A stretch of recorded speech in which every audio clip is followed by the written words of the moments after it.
به کانال لنز پلاس خوش اومدین. امروز با داستانی شگفت‌انگیز از دنیای حیات وحش همراه شما هستیم. بیایید به اعماق جنگل‌های رواندا سفر کنیم و با دایان فاسی، زنی که با عشق و شجاعت خودش تصویر ما از گوریل‌ها رو برای همیشه تغییر داد، آشنا بشیم. داستانی پر از ماجراهای هیجان‌انگیز، کشمکش‌ها و میراثی که هنوز الهام بخش خیلی هاست. گوریل‌ها بسیار مهربونن. اونها خجالتی‌ان اما کنجکاو هم هستن و تنها زمانی تهاجمی میشن که به دفاع از خانواده خود، همسران و یا فرزندانشون میپردازن. اونها واحدهای خانوادگی یکپارچه‌ای دارن. در دهه 1960 میلادی، دیرینشناس مشهور لوئیس لیکی با حمایت از تحقیقات میدانی دایان فاسی، جین و بیروت گالدیکاس، چهره مردانه تاریخ‌شناسی میمون‌ها رو به چالش کشید. این سه زن به عنوان با محبت ترین ها معروف شدند. مشاهدات فاسی از گوریل کوهستانی در رواندا در کتاب مشهورش به نام گوریل‌ها در مهر به تفصیل اومده. اون در طول حرفه خودش به طور خستگی ناپذیری کار میکرد تا مردم سراسر جهان رو با این حیوان ناشناخته آشنا کنه. از طریق مراجع تصویری و توصیف دقیق رفتار، فاسی تصویر غلط از یک گوریل خشونتبار مثل کینگ کنگ رو با تصویری تقریباً آرمانی از گوریل باهوش، خانواده محور و صلح آمیز جایگزین کرد. در دسامبر 1985 میلادی، فاسی در ایستگاه میدانی خودش در حالی که خواب بود به قتل رسید. عدم دزدی و البته طبیعت خشونت‌آمیز این قتل که گفته میشه با قمع انجام شده، باعث شد تا دامنه‌ای از مظنونین احتمالی از جمله کارکنان ناراضی، شکارچیان انتقامجو و محلی‌های خشمگین مطرح بشه. قتل اون همچنان حل نشده باقی مونده. دایان فاسی و کارهاش بدون جنجال نبودن. سالها در کلاس‌های کارشناسی و کارشناسی ارشد رشته انسانشناسی، اگر اصلاً به فاسی اشاره‌ای میشد، فقط به طور مختصر بود و استاد سریعاً به جین که کمتر جنجالی بود میپرداخت. مدتی پس از قتل فاسی، مونتگومری براور در مجله پیپل در تاریخ 17 فوریه 1986 میلادی نوشت: به نظر میرسه فاسی قدیس نبود. هرچندون صبر و محبت بیپایانی برای گوریل‌ها داشت، اما از نظر خلق و خو و اعتقاد اغلب با مردم در تضاد بود. دو داستان مختلف درباره فاسی به وجود اومدن.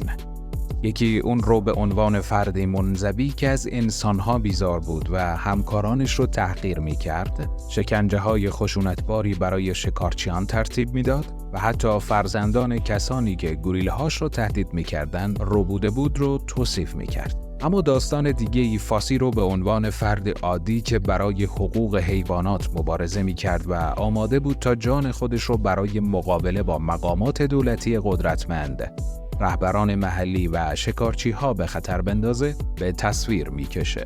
این تصویر دوم توسط سیگورنی ویور در فیلمی در سال 1988 با عنوان گوریل‌ها در مهر تقویت شد. هال هینسون از واشنگتن پست درباره این فیلم در زمان انتشارش نوشت که فاسی چیزی شبیه به کاریکاتوری از زنی بود که توسط انگیزه‌های مادرانه نادرست و عشق به نوزادان حیواناتش هدایت میشد. بخش زیادی از میراث فاسی در رویکرد جنجالی اون به حفاظت از محیط زیست نهفته است. فاسی طرفدار حفاظت بود که به جای ایجاد قوانین جدید محلی یا توسعه استراتژی‌های بلند مدت حفاظت، دفاع تهاجمی و حضوری از گونه‌های تهدید شده رو ترویج می‌کرد. فلسفه حفاظتی اون تضاد ذاتی بین جوامع بومی انسانی که در نزدیکی پستانداران زندگی می‌کنند و حافظان محیط زیست که اغلب از کشورهای ثروتمند و توسعه یافته میان رو نشون میده.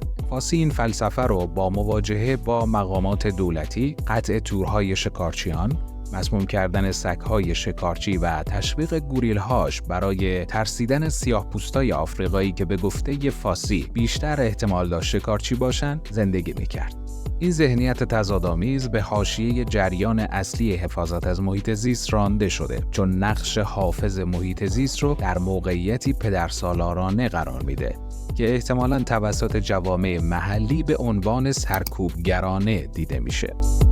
تحقیقات تقریباً پیوسته‌ای که از طریق دانشگاه کالگری در غنا غرب آفریقا هدایت میشه نشون داده که به عنوان مثال کار کردن با جوامع محلی به جای علیه اونها رویکردی سازنده‌تر برای حفاظت از محیط زیسته. ائتلافی بین جامعه محلی، نمایندگان حیات وحش ملی و محققان بین المللی، ترکیبی از ذی‌نفعان با اهداف گاهی متضاد به ایجاد یک پروژه اکوتوریسم در حال رشد که به تقویت پیوندهای محلی موجود با پستانداران کمک میکنه. بسیاری مثل گودآل و فاسی هم به خاطر انسان پنداری موضوعات مطالعاتی خودشون مورد انتقاد قرار گرفتن. از ایجاد گورستان گوریل ها تا نقش مادری که برای یک گوریل نر جوان به نام دیجیت بر عهده گرفته بود، مشخصه که فاسی پیوندهای عاطفی قوی با موضوعات تحقیقاتی خودش برقرار کرده. این نقض عینیت علمی به درستی محققان رو مجبور کرده که بپرسن چرا باید حیواناتی که مطالعه می‌کنیم رو توصیف کنیم و چقدر باید در زندگی اونها سرمایه‌گذاری عاطفی کنیم. با این حال زمانی که والتر کرانکایت قتل دیجیت توسط شکارچیان رو در اخبار شامگاهی CBS اعلام کرد، برای همدردی با گوریل محصول کار فاسی منجر به ابراز غم و اندوه بین المللی، ایجاد صندوق دیجیت برای حفاظت از گوریل ها و افزایش آگاهی از وضعیت حفاظت از گوریل کوهستانی شده. اگه ما دیجیت رو به عنوان یک شخصیت فردی نمیشناختیم، حتی اگه به صورت مصنوعی هم ساخته شده بود، آیا به از دست دادن اون یا هر گوریل دیگه‌ای اهمیت میدادیم؟ نمیشه کمکی نکرد. از طریق ارتباطات شخصی که با این حیوانات برقرار میکنیم، تأثیر ما بر زندگی، زیستگاه و جوامع اونها آشکار میشه. شکی نیست که دایان فاسی در تاریخ حفاظت از محیط زیست یک چهره جنجالی باقی میمونه. اون همه ما رو وادار کرد که سوالاتی درباره جایگاهمون توی طبیعت بپرسیم و جامعه علمی رو ترغیب کرد بررسی کنه چگونه و چرا حیواناتی که مطالعه می‌کنیم رو توصیف کنیم. فاسی مانند بسیاری از حافظان محیط زیست قبل و بعدش ما رو به چالش کشید که این حیوانات رو به عنوان موجودات باهوش و خودآگاه ببینیم. توانایی ما در دیدن خودمون در دیجیت ها و سیسیل های جهان شاید بزرگترین درس فاسی باشه. از این که تا پایان این سفر شگفت‌انگیز همراهمون بودین سپاسگزاریم. اگه از داستان دایان فاسی و گوریل‌های کوهستانی لذت بردین، لطفاً ویدیو رو لایک کنید و نظرات خودتون رو با ما به اشتراک بذارید. برای دیدن محتواهای بیشتر، کانال لنز پلاس رو سابسکرایب کنید و زنگوله رو بزنید تا از جدیدترین ویدیوها با خبر بشید. تا ویدیوی بعد، مراقب خودتون و طبیعت باشید.